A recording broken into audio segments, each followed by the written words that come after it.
sabihin natin ito yung sa mga nakaraan mong investment, 'no?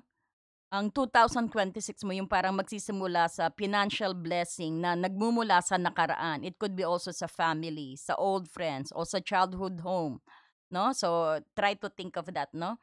So, at halimbawa yung simula ng taon yung magdadala din sa'yo na masaganang return mula sa past investment o sabihin natin, may dati kang pinautang siguro na parang magbabayaran ka, 'no?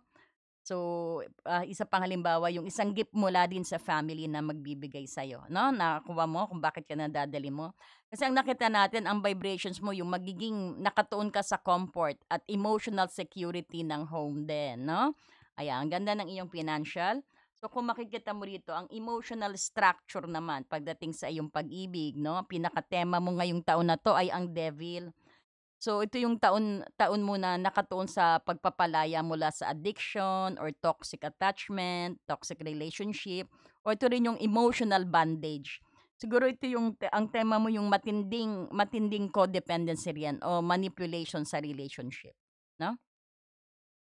Halimbawa yung nagkaroon ka ng matinding struggle na umalis sa isang toxic relationship or sabihin natin toxic friendship dahil sa codependency nga, sabihin natin mga alak, sugal, yung mga ganyan, 'no, na naapektuhan ng relationship, ang sarili mo, 'no? Isa pa yung halimbawa nito yung ang taon mo yung parang nagturo sa'yo ng tungkol sa pagiging slave sa material possessions o ego na nasira o sabihin na ego din na sumira sa intimacy mo, 'no? Ayan. So, kung makikita mo rito ang aral na natutunan mo na dapat mong dalhin din ang aral ay yung i-release ang emotional burden. Again 'no, releasing burden din sa financial mo 'no.